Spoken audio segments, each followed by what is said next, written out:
नमस्कार, दोपहर के 1 बजे हैं। इस वक्त के बुलेटिन के साथ मैं हूं अनुपम। सबसे पहले बात करेंगे बड़ी खबर की। देश में कोरोना को लेकर सीजेआई ने चिंता जताई है।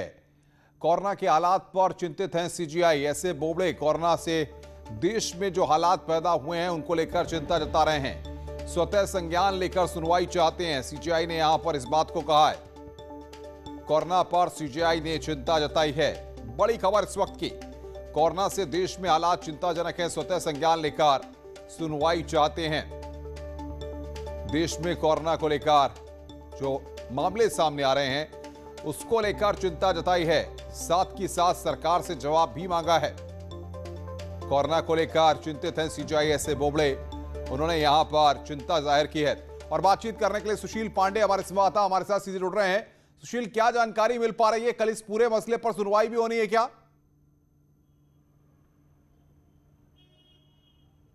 जी देखिए, साफ तौर से अनुपम, जिस तरह कोरोना के हालात देश भर में हैं उस हालात को लेकर फिलहाल सुप्रीम कोर्ट ने स्वतः संज्ञान लिया है। सुप्रीम कोर्ट ने इस मामले में चिंता भी जाहिर की है और सुप्रीम कोर्ट ने ये कहा है कि जिस तरह फिलहाल कोरोना के संक्रमण देश में तेजी से फैल रहे हैं ये कहीं ना कहीं बेहद चिंताजनक है और इसीलिए चीफ जस्टिस ने चिंता जाहिर की है।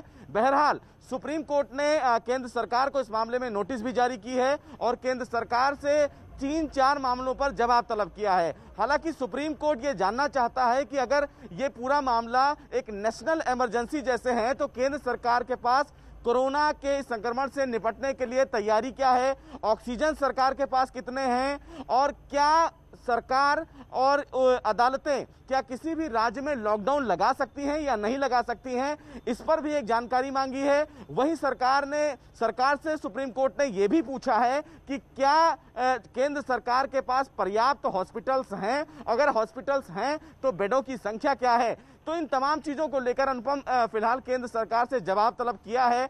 कोर्ट ने कहा है कि चूंकि इस पूरे देश में जिस तरह कोरोना का संक्रमण तेजी से फैल रहा है ये बेहद चिंता का विषय है और इसीलिए केंद्र सरकार का जो जवाब तलब किया गया है सुप्रीम कोर्ट के द्वारा, सीजेआई के द्वारा, कितना वक्त सरकार को दिया गया है? कब तक सरकार को यह जवाब देना है? जी देखिए अनुपम, कल तक सरकार को इस पूरे मामले में जवाब देना है। हालांकि इस पूरे मामले को लेकर वरिष्ठ एडवोकेट हरीश साल्वे को अपॉइंट किया गया है सुप्रीम कोर्ट के द्वारा, जो इस पूरे मामले में अमाइकस क्यूरी होंगे और उन्हीं के माध्यम से कोर्ट सुनवाई करेगा। सबसे महत्वपूर्ण बात है कि केंद्र सरकार को नेशनल प्लान को लेकर कल तक अपना जवाब दाखिल करना है कि नेशनल प्लान को लेकर सरकार के पास तैयारियां क्या हैं पूरे देश को लेकर। जी बहुत बहुत शुक्रिया सुशील, हमारे साथ जुड़ने के लिए और तमाम अपडेट्स देने के लिए। सुशील पांडे हमारे संवाददाता इस बड़ी खबर पर हमें अपडेट दे रहे थे। और इस वक्त की बड़ी खबर एक और आ रही है गाजियाबाद से, जहां पर अस्पतालों में ऑक्सीजन की कमी है। कई निजी अस्पतालों में ऑक्सीजन की कमी हो गई है। महज कुछ घंटों की वहां पर ऑक्सीजन बची हुई है। अवंतिका अस्पताल में 3 घंटे की ऑक्सीजन बची है। शांति गोपाल अस्पताल में सिर्फ 6 घंटे की ऑक्सीजन बची है। अस्पतालों ने स्वास्थ्य विभाग से मदद की गुहार लगाई है। यह बड़ी खबर इस वक्त गाजियाबाद से आ रही है। ऑक्सीजन का संकट यहां पर गाजियाबाद के निजी अस्पतालों में पैदा हो गया है। गाजियाबाद से इस वक्त की बड़ी खबर। और अमित राणा हमारे साथ सीधे जुड़ रहे हैं। अमित, बताइए क्या स्थिति इस वक्त है और प्रशासन के अधिकारी क्या तर्क दे रहे हैं? देखिए, जिस तरीके से कोरोना ने एक बार फिर से करवट लिया और पूरे देश सहित एनसीआर को भी अपने आगोश में ले लिया है तो इससे गाजियाबाद भी अछूता नहीं रहा है। यही हालात भी रहे कि लगातार यहाँ जिस तरीके से कोरोना के पेशेंट की तादाद बढ़ती जा रही है, ऐसे में अस्पतालों में जो है मरीजों की जो संख्या है वो भी बढ़ती जा रही है और जो ऑक्सीजन की जो कमी की बात कही जा रही है। 2 ऐसे निजी अस्पताल हैं जिन्होंने प्रशासन से इस बात को लेकर गुहार लगाई है कि कुछ घंटों की ही ऑक्सीजन उनके पास बची है, तो ऐसे में उन्हें जो ऑक्सीजन है वो मुहैया किया जाए। वहीं दूसरी ओर आपको बताना चाहूंगा, गाजियाबाद जिलाधिकारी अजय शंकर पांडे ने भी एक टास्क फोर्स का निर्माण किया है। उस टास्क फोर्स का काम सिर्फ और सिर्फ यही होगा कि जिले भर में इस तरह की जो परेशानियां आ रही हैं उनको देखा जाए और उनके ऊपर एक टीम गठित करने के बाद उन तमाम जो परेशानियां हैं उनको दूर किया जाए। लेकिन बड़ा सवाल ये खड़ा होता है अनुपम कि लगातार जिस तरीके से पेशेंट बढ़ते जा रहे हैं तो ऐसे में पहले से ही क्यों नहीं व्यवस्था की जाती है। जब एकाएक किसी के सिर पर ये चीजें पड़ती हैं तब उसके बाद गुहार वाली बात लगाई जाती है। अनुपम बिल्कुल अमित, लेकिन सवाल यहां पर गया, आपने अधिकारियों से बातचीत की होगी, निजी अस्पतालों के साथ साथ सरकारी अस्पतालों की क्या स्थिति है? क्या वहां पर ऑक्सीजन की सप्लाई सुचारू रूप से हो रही है?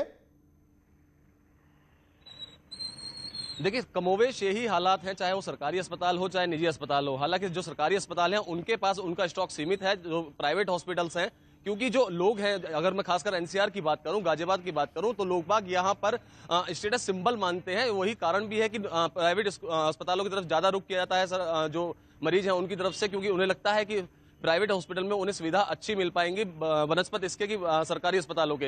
हालांकि सरकारी जो कोविड अस्पताल बनाए गए हैं, यहाँ पर भी पूरी व्यवस्था की गई है शासन और प्रशासन की तरफ से, बावजूद उसके जो लोग बाग हैं वो प्राइवेट हॉस्पिटल की तरफ ज्यादा बिल्कुल अमित, आप नजर बना के रखिए, आगे भी हम आपसे अपडेट लेंगे। और इस वक्त एक और बड़ी खबर आ गई है नोएडा से। यहां पर कैलाश हॉस्पिटल में 3-4 घंटे की ऑक्सीजन बची हुई है। कैलाश हॉस्पिटल में 3-4 घंटे की ही ऑक्सीजन बची है। नए कोरोना मरीज वहां पर भर्ती नहीं किए जा रहे हैं। बड़ी खबर इस वक्त जिला प्रशासन से लगातार संपर्क में है Kailash hospital. Sector 27, sector 71, greater Noida के कैलाश हॉस्पिटल में सिर्फ 3 से 4 घंटे की ऑक्सीजन बची हुई है। जिला प्रशासन ने यहां पर आश्वासन दिया है, बातचीत चल रही है। नोएडा के कैलाश हॉस्पिटल, 3 जगह पर यह हॉस्पिटल है, इसके बारे में आपको बता रहे हैं। सेक्टर 27, सेक्टर 71, कैलाश हॉस्पिटल में ऑक्सीजन की कमी हो गई है। 3-4 घंटे की ऑक्सीजन वहां पर सिर्फ बची हुई है। जिला प्रशासन से लगातार अस्पताल संपर्क में है। आश्वासन दिया गया है कि जल्द स्थिति को ठीक कर लिया जाएगा। इधर वाराणसी से बड़ी खबर आ रही है। सीएनजी शवदाह की दोनों मशीनें खराब हो गई हैं। शवों का अंतिम संस्कार वहां पर रुक गया है। ओवरहीट होकर पिघला बॉयलर। हरिश्चंद्र घाट पर शवदाह है। एक मशीन देर रात तक ठीक होने की उम्मीद जताई जा रही है। अंतिम संस्कार के लिए वहां पर लंबी कतार लग गई है। उपेंद्र द्विवेदी बातचीत करने के लिए फोन लाइन पर। उपेंद्र, क्या स्थिति वहां पर बनी हुई है? फिलहाल विकल्प के तौर पर यहाँ पर जो चिताओं पर दाह संस्कार की अनुमति दे दी है, इससे कुछ राहत मिली है। लेकिन चूंकि दोनों मशीन लगातार चल रही थी और इसी शवदाह पर जो संक्रमित शव हैं पूर्वांचल के, उनका शवों का अंतिम संस्कार होता है, तो अंदाजा लगा सकते हैं कि कितना लोड होगा पूर्वांचल के सभी जिलों का। तो ऐसे में लंबी लाइन लग गई थी। आमतौर पर भी जब मशीन चलती है तो 6 से 7 घंटे की वेटिंग रहती है, और उसके बाद जब मशीन खराब हो गई तो शवों की लंबी लाइन, एम्बुलेंस का चौराहे तक एम्बुलेंस की लाइन लग गई, जिसके बाद अब दाह संस्कार को लकड़ी की चिताओं पर वहीं घाट पर करने की अनुमति दी गई है। बिल्कुल उपेंद्र, आप नजर बना के रखिए, आगे भी हम आपसे अपडेट ले लेंगे। उपेंद्र हमारे संवाददाता इस वक्त की बड़ी खबर पर हमें अपडेट दे रहे थे। इस वक्त बड़ी खबर आ रही है, देश में बढ़ी कोरोना की रफ्तार। 24 घंटे में 3,14,835 तक यह आंकड़ा पहुंच गया है। 2,104 कोरोना मरीजों की मौत हुई है। तो 24 घंटे में 2,104 कोरोना मरीजों की मौत हुई है। 3,14,835 24 घंटे में देश में कोरोना के पॉजिटिव केस सामने आए। आगे बढ़ते हैं, खबर अलीगढ़ से है, जहां पर कोरोना का कहर बरपा हुआ है। 24 घंटे में 204 नए कोरोना पॉजिटिव केस मिले हैं। 10 कोरोना पॉजिटिव मरीजों की मौत हुई है। जिले में 986 कोरोना एक्टिव केस सामने आए हैं। तो अलीगढ़ में कोरोना का कहर बरपा हुआ है। 24 घंटे में 10 कोरोना मरीजों की मौत हुई है। इधर यूपी सरकार की बात करें तो लगातार सरकार एक्शन में है। उत्तर प्रदेश में पहुंचेगी दवाई और ऑक्सीजन की बड़ी खेप। बोकारो से उत्तर प्रदेश पहुंचेगी मेडिकल ऑक्सीजन। ट्रेन से लखनऊ पहुंचेंगे ऑक्सीजन के टैंकर। रेमडेसिविर की 10,000 डोज भी जल्द पहुंचेगी। मुख्यमंत्री योगी आदित्यनाथ के निर्देश पर तेजी के साथ काम किया जा रहा है। तो मुख्यमंत्री लगातार, आपको बता दें कि आइसोलेशन में होने के बाद भी अधिकारियों के साथ बातचीत कर रहे हैं और लगातार निर्देश दे रहे हैं। डिप्टी सीएम दिनेश शर्मा और उनकी पत्नी कोरोना पॉजिटिव हो गए हैं। इस बात की जानकारी दिनेश शर्मा ने ट्वीट करके दी। उन्होंने ट्वीट किया कि मेरी और मेरी पत्नी की कोरोना रिपोर्ट पॉजिटिव आई है। हम अपने आप को होम आइसोलेशन में करके चिकित्सकों के परामर्श का पूरी तरह पालन कर रहे हैं। मेरा आग्रह है कि पिछले कुछ दिनों में जो भी लोग मेरे संपर्क में आए हैं वो भी जांच करा लें और कोविड गाइडलाइन का अनुपालन करें।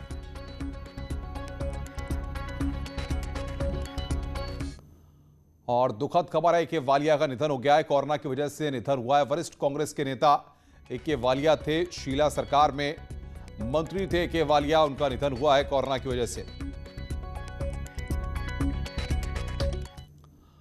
हरदोई में कोविड अस्पताल की पोल खुली है। अस्पताल के अंदर का वीडियो वायरल हुआ है। अस्पताल के अंदर गंदगी का अंबार लगा हुआ है। मरीजों ने वहां पर लापरवाही का आरोप लगाया है। अस्पताल में 37 मरीजों का इलाज चल रहा है। मरीजों को वहां पर ऑक्सीजन नहीं मिल पा रही है। अस्पताल के अंदर का ये वीडियो हम आपकी स्क्रीन पर आपको दिखा रहे हैं। कोविड अस्पताल की पोल हरदोई में यहां पर खुली है। अस्पताल के अंदर गंदगी का अंबार लगा हुआ है। मरीजों ने लापरवाही का आरोप लगाया है। अंदर से साफ करके गैलरी में रखे गए हैं। उसके बाद ये पैकेट्स उठ करके वहाँ जाते हैं जहाँ डिसइंफेक्शन होता है। डिसइंफेक्ट किया जाता है, वो एजेंसी ले जाती है, वो समय पे आती है, गाड़ी से लेके चली जाती है। वहाँ एक आदमी लेटा हुआ है जो हमारे यहाँ का ही एक बुजुर्ग था, वो थोड़ा सा थक गया था तो लेट गया था। कोरोना की आफत लगातार बढ़ती जा रही है, लेकिन कुछ लोग अब भी इस जानलेवा बीमारी को गंभीरता से नहीं ले रहे हैं। संभल में कुछ लोगों ने ऐसी ही लापरवाही की जिसे चक्कर में माफी मांगनी पड़ी।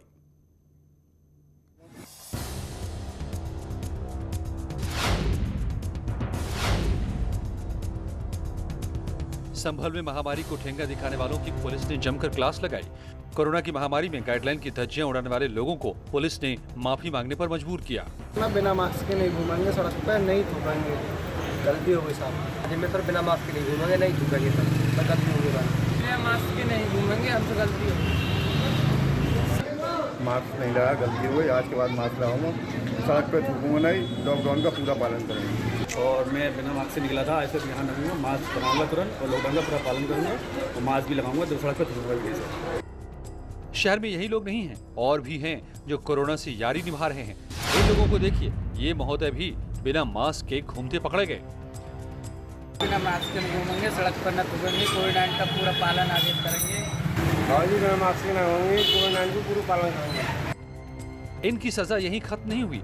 सार्वजनिक माफी मांगने के बाद इनकी तस्वीरों को भी वायरल कर दिया गया। आज के बाद बिना मास्क के घूमूंगा नहीं और रोड पर थूकूंगा। बिना मास्क में मतलब सर बिना मास्क के नहीं घूमूंगा, नहीं थूकूंगा सर, गलती हो बिना मास्क घूमूंगा और रोड पर थूकूंगा, गलती हो सर। इन लोगों की सामाजिक बेइज्जती से शायद शहर के बाकी लोगों को भी सबक मिले, लेकिन यूपी में नियम है कि पहली बार बिना मास्क पकड़े जाने पर 1000 और दूसरी बार 10,000 रुपए का जुर्माना तय है। फिलहाल इन लोगों ने माफी 1000 रुपए की है, अब अगली बार 10,000 रुपए तय है, तो सावधान रहिए और मास्क जरूर पहनिए। न्यूज़ 18 के लिए संभल से सुनील कुमार की रिपोर्ट। बड़ी खबर की बात कर रहे हैं। मुख्तार अंसारी की पेशी आजमगढ़ कोर्ट में। मुख्तार की पेशी गैंगस्टर कोर्ट में वर्चुअल पेशी होगी। आजमगढ़ पुलिस ने रिमांड मांगी है। साल 2014 में ठेकेदार पर फायरिंग का एक पूरा मामला है। फायरिंग में एक मजदूर की मौत हुई थी। बांदा जेल में बंद है मुख्तार अंसारी। अभिषेक बातचीत करने के लिए हमारे साथ जुड़ रहे हैं। अभिषेक, वर्चुअल पेशी कितने बजे होगी और क्या ये पूरा मामला है? जी अनुपम, निश्चित तौर पे आपको बताना चाहेंगे 2014 फरवरी में एक वर्चस्व की लड़ाई को लेकर के मुख्तार के गुर्गो श्याम बाबू पासी ने एक ठेकेदार पर जानलेवा हमला किया था, जिसमें एक मजदूर की मौत हो गई थी। इसी मामले में 2020 में तत्कालीन एसपी प्रोफेसर त्रिवेदी सिंह ने मुख्तार और उसके गुर्गे के खिलाफ गैंगस्टर एक्ट के तहत मुकदमा दर्ज किया था। इसी मामले में लगातार मुख्तार को नोटिस दी जा रही थी कि आजमगढ़ कोर्ट में पेश हो, लेकिन वो पंजाब सरकार की मदद से वहाँ के कोर्ट में, वहाँ की जेल में छिपा हुआ था और आने का नाम नहीं लेता। जैसे ही बांदा जेल में शिफ्ट होता है, वैसे ही आजमगढ़ पुलिस एक बार फिर से रिमांड की अपील करती है। फिलहाल कोरोना को देखते हुए मुख्तार अंसारी आज आजमगढ़ नहीं पहुंचा है, लेकिन उसका वर्चुअल वीडियो कॉन्फ्रेंसिंग के माध्यम से गैंगस्टर कोर्ट में आज उसकी पेशी होनी है, जहां आजमगढ़ की पुलिस यहां के जज से उसके यहां पर रिमांड की अपील करेगी। साथ ही साथ वहां उसके वकील जो है गाजीपुर के मऊ के वकील भी है, जो उसके पक्ष को रखेंगे। साथ ही साथ आजमगढ़ पुलिस ने भी एक अपना सरकारी वकील किया है, जो अपने पक्ष को रखते हुए इसकी रिमांड। बिल्कुल अभिषेक, बहुत बहुत शुक्रिया आपका। आप नजर बना के रखिए आगे। दूसरे चरण में हुए मतदान के 8 जिलों 39 बूथों पर फिर से मतदान होगा। ये सभी पुनर्मतदान 29 अप्रैल को होगा। राज्य निर्वाचन आयोग ने आदेश देते हुए बताया कि दूसरे चरण में प्रतापगढ़ के 21 बूथों पर, आजमगढ़ और वाराणसी के 5-5 बूथों पर, साथ ही अमरोहा, एटा, लखीमपुर खीरी के 2-2 बूथों पर और चित्रकूट, सुल्तानपुर में 1-1 बूथों पर पुनर्मतदान होंगे। पंचायत चुनाव के दूसरे चरण में 20 जिलों में 19 अप्रैल को मतदान हुए थे। इधर पीलीभीत में पंचायत चुनाव को लेकर जिला प्रशासन और पुलिस प्रशासन ने तैयारियां जोरों शोरों से की हैं। जिले के कप्तान ने फ्लैग मार्च कर लोगों को शांतिपूर्वक पंचायत चुनाव में मतदान करने के लिए और शांति व्यवस्था बनाए रखने के लिए प्रेरित किया। साथ ही लोगों में सुरक्षा की भावना जगाने का काम किया है। को जनपद पीलीभीत में ग्राम पंचायत का चुनाव होना है, त्रिस्तरीय चुनाव आयोजित किया जाना है। ये फ्लैग मार्च के थ्रू जो भी वोटर्स है, उनको ये मैसेज दिया जा रहा है कि बिना भय के, बिना किसी लोभ लालच के, बिना किसी के दबाव में आए, अपने वोटिंग राइट का ये प्रयोग करें और अपनी इच्छा से अपने जनप्रतिनिधि को चुनें। त्रिस्तरीय पंचायत चुनाव को लेकर बलरामपुर प्रशासन अराजकतत्वों के खिलाफ कड़ी कार्रवाई कर रहा है। चुनाव के दौरान गड़बड़ी फैलाने वाले शातिर लोगों के खिलाफ गुंडा एक्ट और जिला बदर की कार्रवाई की जा रही है। अब तक जिले में 36 अपराधियों के खिलाफ गुंडा एक्ट और जिला बदर की कार्रवाई की जा चुकी है और सैकड़ों लोगों पर नजर रखी जा रही है। निर्वाचन कार्य को सकुशल और शांतिपूर्ण निष्पक्ष रूप से संपन्न कराने के लिए लगातार निरोधात्मक कार्रवाई की जा रही है और इस दौरान 36 जो ऐसे व्यक्ति हैं जो गुंडा एक्ट के तहत कार्रवाई की गई है और उन्हें जिला बदर करने के आदेश दिए गए हैं। इसकी लगातार निगरानी की जा रही है। एसओसी से फीडबैक लिया जा रहा है कि वो सुनिश्चित करें कि वो जिले के बाहर ही रहें। बदायूं में दातागंज के ग्राम रायपुर धीरपुर में मतदान के दौरान हुए बवाल का मामला अब तूल पकड़ता जा रहा है। पुलिस ने प्रधान प्रत्याशी के पति समेत 8 लोगों के खिलाफ नामजद और 50 अज्ञात लोगों के खिलाफ एफआईआर दर्ज कर ली है।